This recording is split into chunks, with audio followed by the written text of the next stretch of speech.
Me refiero al tema del enemigo, al tema de los DIS.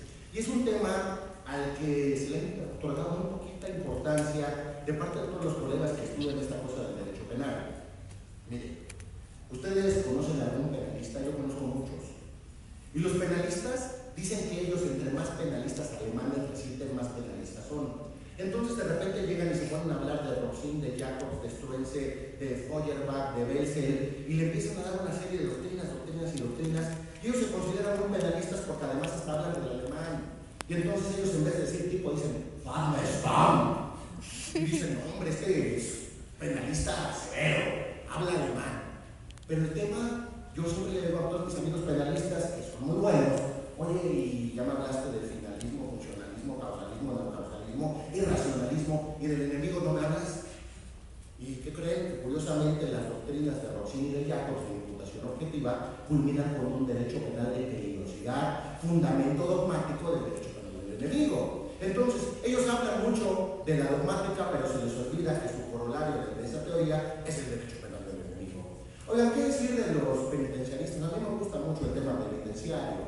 El tema penitenciario es apasionante por esa posibilidad de reinsertar o no socialmente a una persona una vez que ha delinquido. Y muchas personas se les olvida que el concepto de reinserción social es mucho mejor que el de readaptación social, y al día de hoy siguen hablando de readaptación social, readaptación, pero algo que se nos olvida es que con la prisión inocuizamos, neutralizamos a los enemigos sociales. Entonces, sí es cierto, hay que analizar los parámetros de cómo pasar de una readaptación a una reinserción social, pero no olvidemos también que la prisión tradicional e históricamente ha servido para generar neutralizaciones a los grandes enemigos de la historia. Oigan, ¿qué decir de los criminólogos? ¿Cuántos de ustedes conocen un criminólogo? Yo conozco muchos. Los criminólogos dicen que la criminología es una ciencia sintética, causal, explicativa, natural y cultural de las conductas antisociales. Escucha lo bonito, ¿verdad? O sea, al menos a pantalla el concepto, ¿no? Nos dice, a este güey sí sabe. Oigan, los criminólogos siguen estudiando la etiología de una conducta desviada y van y le encuentran en tal o cual circunstancia. Esto es importante. De hecho, gran parte del derecho penal mexicano ha funcionado con un maridaje o una especie de matrimonio con la criminología. El derecho penal dice lo que es un delito, la criminología dice por qué esta persona delinquió, y así ha venido funcionando, y esto además ha permitido que el sistema de readaptación social se vaya pudriendo año tras año. Pero los criminólogos nunca me dicen por qué se ha criminalizado en determinadas circunstancias en este país, por ejemplo, al narcotráfico, por qué en los países centrales a los terroristas. Eso no me lo dicen los criminólogos, y ese es un tema que también han subrayado. Como ustedes oyeron, yo tengo una especialidad en política criminal. Todos mis compañeros que se han metido de lleno a la política criminal dicen que andan elaborando programas para prevenir y reprimir la criminalidad. Pero yo quisiera que alguno de mis amigos, compañeros, me explicara cómo pudiéramos prevenir la violencia intersubjetiva en contra de esos que se llaman enemigos. En suma, ¿qué es esa cosa del derecho penal del enemigo? Miren, para mí es una cosa facilísima. Yo trataré de explicárselos de una manera muy clara y sencilla. Es más, yo entiendo que lo que les diga les va a quedar bien claro. Yo el concepto que manejo al día de hoy me atrevo a decir que es el definitivo. Les quiero decir que yo durante 10 años engañé a la gente porque les daba otros conceptos, pero hoy creo que ya fue con el definitivo. Espero que en 10 años que nos veamos no les diga que creen, carnales. Hace 10 años, ese día 9 de septiembre, no, de octubre. Doctor, perdón, es que me gusta mucho el negrito y el chile en nogada. Entonces, yo pienso que este es el concepto definitivo. Bueno, yo entiendo por derecho penal del enemigo una construcción lingüística artificial que viene a legitimar la posibilidad de escribir parcialmente el carácter de persona o sujeto para incluirlo en un catálogo de riesgos y peligros sociales. ¿Ya está fácil? ¿No lo entendieron? No, ¿cómo? Oiga, no, está muy fácil. Miren, se los explico. Les digo, es una construcción lingüística artificial, es decir, el derecho que son meras palabras. ¿Están de acuerdo? Sí. Comete el delito de homicidio aquel que priva de la vida. ¿Por eso qué es? Palabras. Son palabras que tienen un significado social. Es una construcción lingüística, pero es artificial. Ustedes se van a ir a la teoría naturalista de que nacemos con derechos y cosas tarugadas. No. La verdad es que el derecho tiene que ser positivizado. Por eso es artificial, no es natural, no es inherente al ser humano. Pero esta construcción lingüística artificial tiene una característica en cuanto a enemigos se refiere, que ustedes ven a la persona como construcción normativa y esa tiene derechos y obligaciones, ¿están de acuerdo?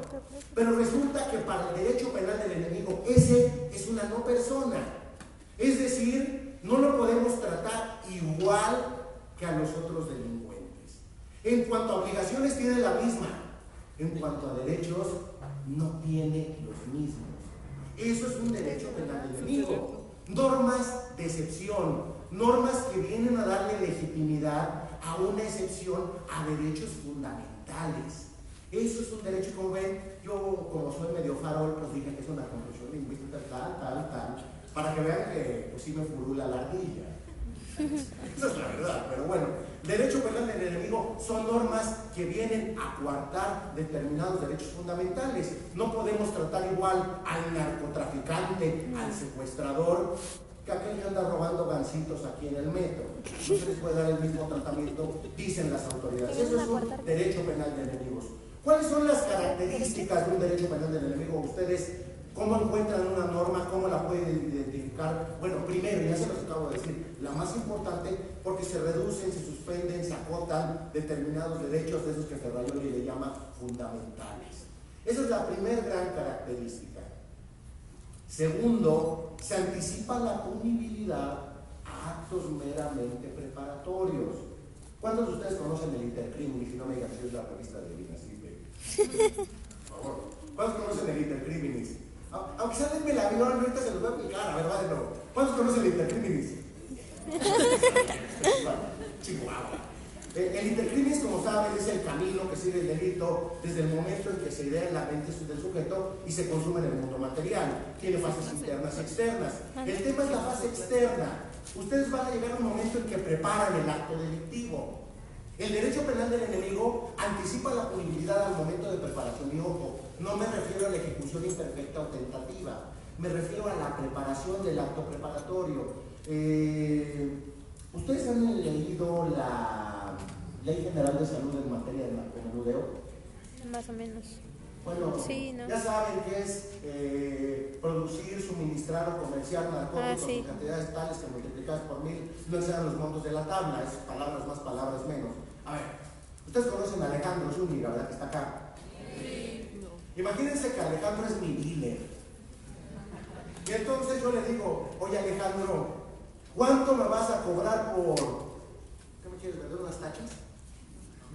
Lo menos, dice. Unas tachitas de mota, ¿no? Tachitas de mota, háganme el favor si vengo yo un tachito. Bueno, unas tachitas. ¿Y cuánto me las vas a vender, Alejandro? Con descuento, sin descuento. Pues tú eres mi dealer. ¿Cuánto? Dime el precio. 1000 pesos. Señores, el narcomenudeo es comercio. El comercio es un acto de comercio. ¿Estamos de acuerdo? Sí. Que el comercio se perfecciona cuando hay acuerdo entre precio y cosa. En el momento yo le he dicho a Alejandro que quiero las tachas. Alejandro, las tachas de mota, ella sabe. Alejandro me ha dicho que me las venden 1000 varitos. En este momento el acto ya ha sido perfecto. En este momento él me entregó algo, yo le pagué el dinero. Sí. No. Hay una anticipación de punibilidad de ese acto que es preparatorio. En este momento la norma ya ha sido adecuada en cuanto a conducta típica se refiere. Y como ven, no tuvimos que consumar en el momento que digo, bueno, aquí está tu lana, aquí está tu droga. Eso es anticipar punibilidad a actos preparatorios. Como ven, no ejecutamos, solo estamos preparando, hablamos por teléfono o en el momento lo comentamos. Esa es una característica propia del derecho penal del enemigo. Otra gran característica de estas cosas es la reversión de carga de la prueba. Como ustedes saben, por regla en materia penal, quien tiene la obligación de acreditar la culpabilidad de las personas pues es el agente del Ministerio Público. En el tema del derecho penal del enemigo se han venido construyendo excepciones para que sean las personas como gobernados quienes acrediten determinados hechos en concreto. En un ratito les platico esta tarugada de extinción de dominio, que es el mejor ejemplo de la reversión de carga de la prueba. Evidentemente el derecho penal del enemigo pregona por el aumento de penas. Y ya saben que acá en México pues las penas siempre las más altas. Ya me traes la droga. Ahí me la dejaste. Gracias. El aumento de penas pues, es una constante. Acá en México 70 años de prisión, creo que es una pena muy alta, ¿no? ¿O ustedes creen que es bajita? Imagínense que mandan al tambo a una persona que tiene 20 años va a estar 70 y va a salir derechito a la viejoteca y van a decir, mira, ves el abuelito que está allá con bastón, ya está reinsertado en la sociedad. Pues yo creo que no, ¿verdad? Entonces aumentan las penas, se aumentan las penas por lógica, disminuyen las posibilidades de acceder a sustitutivos penitenciarios, y todo esto es porque estamos en presencia de un derecho penal de autor, es decir, un derecho penal que criminaliza no por lo que se hace realmente, sino por lo que se es. Y se es un individuo peligroso. Este derecho penal del enemigo, pues es un discurso de excepción que surge para hacer frente a emergencias de la realidad histórica. Y el tema es que siempre son excepciones. El problema es que la excepción lo ha demostrado la historia. Recuerden, la historia es una constante del devenir. El problema es que la excepción se ordinariza, se vuelve lo cotidiano. El tema, por ejemplo, vino con la Inquisición, y la Inquisición primero anduvo ahí torturando a determinadas personas y después se secularizó y andaba torturando a todo el mundo. La excepción